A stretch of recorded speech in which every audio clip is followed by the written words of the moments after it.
Buenos días, es un gusto poder compartir con ustedes un día más, siempre dándole gracias a Dios por esa oportunidad que nos da estar día a día con ustedes, tocando diferentes temas de diferentes ámbitos, sea político, social, cultural, deportivo, bueno, y eso es lo que nos permite también Canal 67. Recordarles que estamos en señal abierta, pero también estamos en cables Claro y Tigo a nivel nacional. También nos pueden seguir en nuestras redes sociales. Recordarles que estamos transmitiendo también vía Facebook Live para que ustedes puedan hacer sus preguntas, sus comentarios, sus opiniones, y con el mayor de los gustos les vamos a dar respuesta. Así que también nos pueden buscar ahí en la plataforma YouTube, ahí quedan todas las entrevistas para que ustedes las puedan ver, puedan opinar también, y que nos puedan sugerir, que nos puedan dar su punto de vista en cada una de las entrevistas que hacemos en el día a día. Así que bienvenidos, y estamos conversando con Juan Carlos Mendoza. Este día tenemos un tema muy importante, y es que tiene que ver con el tema de prevención de la violencia contra las mujeres, y tenemos que están trabajando una campaña que se llama Mujeres Indígenas Viviendo Sin Miedo y en Paz. ¿Y eso quién lo promueve? Lo promueve CENIS, y en este día vamos a hablar de ese tema, y para eso nos acompaña un miembro del consejo, nos acompaña este día, Néstor Pérez. Bienvenido, un gusto tenerlo por acá. Muchas gracias, muy buenos días, diputado. Un saludo a los amigos y amigas que nos sintonizan a través de la señal de Canal 67. Gracias a usted por el espacio, por permitir que podamos abordar y compartir con las y los salvadoreños sobre estos temas importantes vinculados a los pueblos indígenas. Y bueno, efectivamente estamos desarrollando una serie de acciones que van en función de fortalecer las capacidades de los pueblos indígenas, pero también en promover algunas iniciativas que nos permitan en los próximos meses abordar el tema de prevención de violencia a nivel de las mujeres indígenas. Así que estamos ahora trabajando en eso. Bueno, un tema bastante amplio, ¿verdad?, el que vamos a tratar este día, pero también sería bueno conocer un poco más del CECENIS que hace. Tuvimos la oportunidad también ya en una entrevista anterior de conocer un poco, pero sería bueno hacer un resumen también de todo lo que abordamos en entrevistas anteriores, y para que nuestros televidentes conozcan qué es el CECENIS, por favor, nos hace una remembranza. Bueno, sí, el CECENIS es una organización indígena conformada por diversas comunidades y organizaciones de carácter territorial. El CECENIS tiene una particularidad, que es el articular a esa diversidad de organizaciones, principalmente de 3 pueblos indígenas: el pueblo náhuatl pipil, asentado principalmente en la zona occidental, central y paracentral del país. También aglutinamos organizaciones territoriales del pueblo lenca, asentados en la zona oriental de El Salvador. Y desarrollamos un trabajo también con organizaciones cacahuiras que se ubican en la parte norte del departamento de Morazán. ¿Qué hacemos? Bueno, tenemos ya varios años de venir trabajando en este tema, desde la década de los 90, después de la firma de los acuerdos de paz. Líderes y lideresas se reúnen y pues buscan la forma de cómo poder articularse de una manera que puedan caminar hacia objetivos comunes, y por supuesto también contar con un espacio organizativo que les permita contribuir a fortalecer la identidad cultural, que permita fortalecer el tejido organizativo comunitario, pero que además también pudiera permitir generar incidencia ante la institucionalidad pública para que se trabaje en función de mejorar las condiciones de vida de las comunidades indígenas. A partir de ahí se viene desarrollando toda una serie de trabajos, tanto internos como externos, y que han tenido a la base justamente la prioridad de las comunidades a nivel territorial.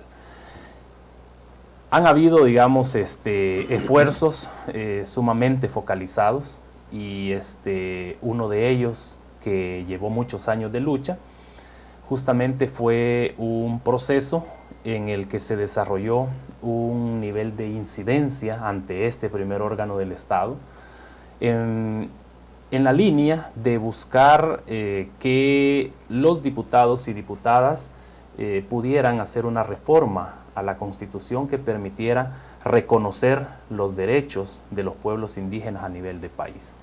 El Salvador era de los pocos países que se había quedado a la saga en términos de reconocer derechos de pueblos indígenas, y que con esa reforma, que fue aprobada en 2012 y en 2014 ratificada, realmente el Estado salvadoreño da un paso importante en materia de reconocer los derechos de los pueblos indígenas, pero también en materia de cumplir con algunas recomendaciones que organismos internacionales le venían haciendo reiteradamente al Estado salvadoreño.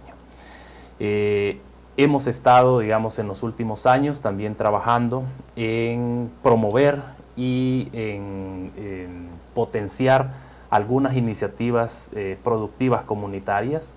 Recordemos que hemos afrontado en 2020 un año sumamente complejo con el tema de la pandemia, y que las economías de las familias se han visto afectadas, y principalmente la economía de las familias indígenas. Entonces también hemos estado tratando de caminar en promover este tipo de iniciativas a nivel familiar. Sí, eso fue en el 2012, la reforma, ¿verdad? En 2012 fue aprobada. Sí, sí, recuerdo que estuvimos en ese tema, viéndolo y conociéndolo también. Exactamente. Porque muchas personas, y hay que decirlo, piensan que en El Salvador no hay indígenas, o sea, piensan que ya se extinguió eso, no es como, porque digamos en el tema, volvemos, si lo platicábamos, lo conversábamos con la señora o la licenciada Betty Pérez, que estuvimos en la conversación anterior, dicho sea de paso, le mandamos un saludo, yo creo que va a estar en sintonía.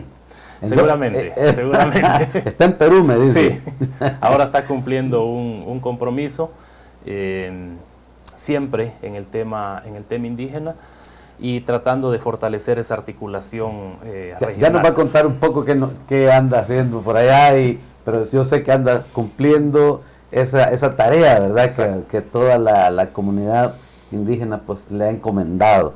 Pero le decía que hay muchas personas que tienen esa percepción, que ya población indígena no hay en El Salvador, porque siempre la comparan, quieras o no, con Guatemala, que tiene bastante población indígena que se ve.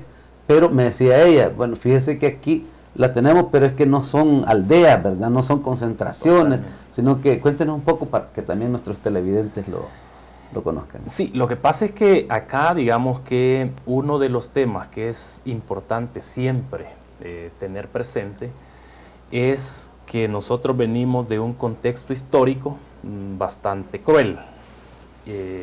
Y lo más reciente quizás es de tener en la memoria lo que en 1932 sucedió, principalmente con el pueblo indígena náhuatl.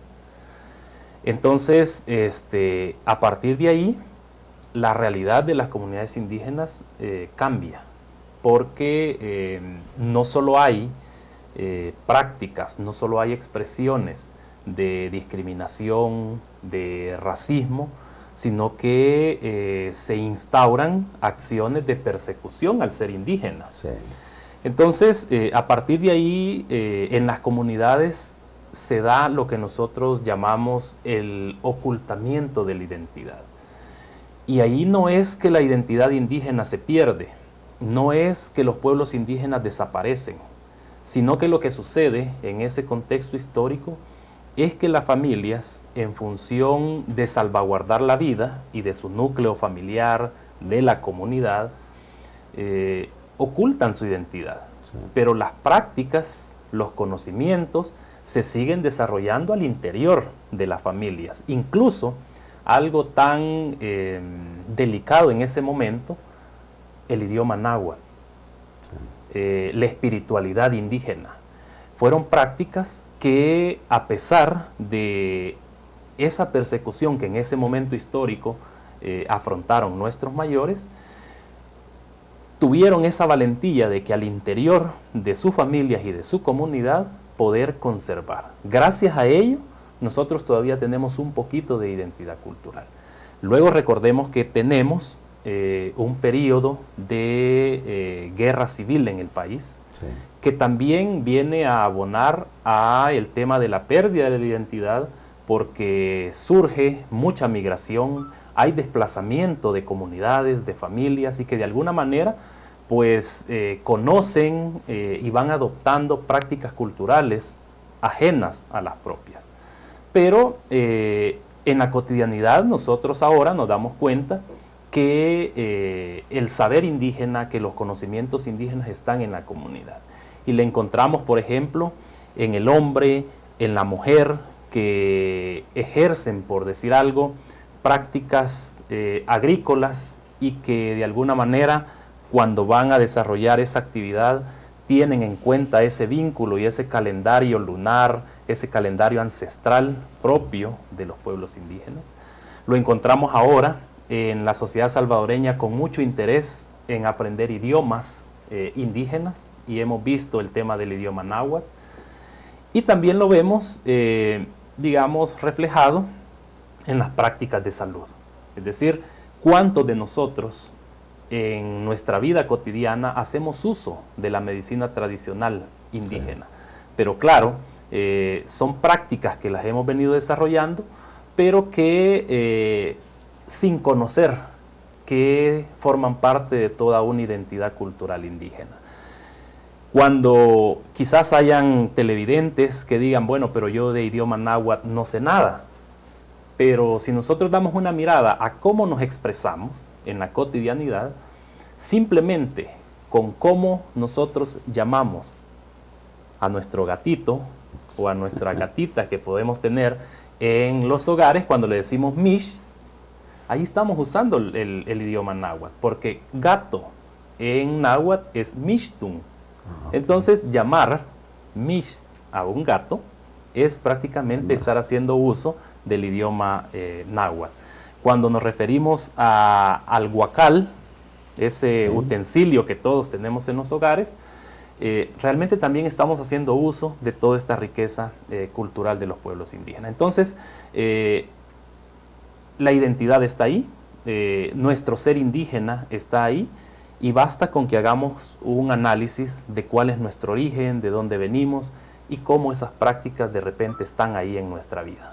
Sí, bueno, hacíamos un recuento y qué bueno que usted también lo retoma, de que hay muchos lugares turísticos, municipios, qué sé yo, cantones, caseríos, que tienen nombres náhuatl, y ella nos mencionaba algunos. Entonces, podemos decir que sin saberlo hemos estado diciendo algunas palabras, algunas costumbres, el tomar chuco, me imagino yo también. Exacto. y otro tipo de actividades que se puedan hacer. Entonces, yo creo que falta un poco descubrirnos nosotros mismos, ponerle un poco de interés también, y poder conocer nuestra historia. Yo creo que eso, conocer la historia, nos hace ricos en conocimiento, pues, y obviamente también sabemos de dónde venimos. Totalmente. Y eso que usted plantea, efectivamente, los lugares, realmente El Salvador se caracteriza por tener una variedad de lugares que las y los salvadoreños visitamos mucho con frecuencia, ¿no? Y que forman parte de toda esa riqueza. Ahora, por ejemplo, hay muchos lugares ceremoniales para los pueblos indígenas. Desde la visión no indígena se le ha llamado tradicionalmente ruinas, sí, pero por ejemplo ahí tenemos esos lugares sagrados como Tazumal, como San Andrés, Joya de Serén,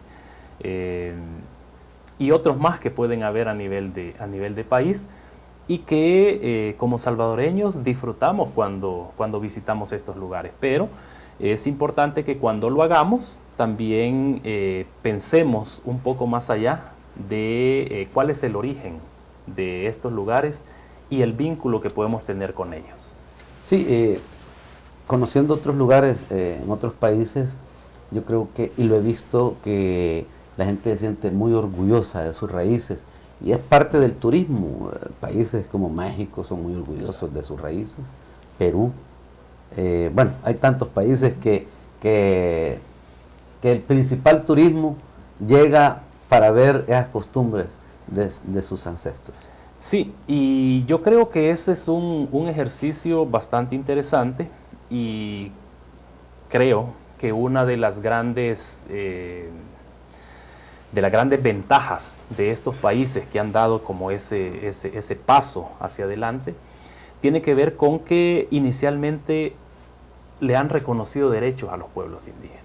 Porque, por ejemplo, si nosotros vemos efectivamente el caso México, si bien hay mucho turismo en torno a los pueblos indígenas, son los mismos pueblos los que impulsan ese turismo. Es decir, no es simplemente un ministerio, una secretaría que lleva turistas a una comunidad a ver cómo viven los indígenas, sino que son las mismas familias indígenas, las comunidades, quienes promueven esas actividades y que de alguna manera también pues, forma parte de esos medios de vida a nivel comunitario. Okay. Pues sí, muy interesante, pero vamos a ir a un pequeño corte. Cuando volvamos vamos a seguir conversando con el miembro del Consejo, Néstor Pérez, y el tema es una campaña, ¿verdad?, que ustedes están promoviendo, que nos va a contar a regreso. Se trata de mujeres indígenas viviendo sin miedo y en paz. Así que ya regresamos, no nos cambien.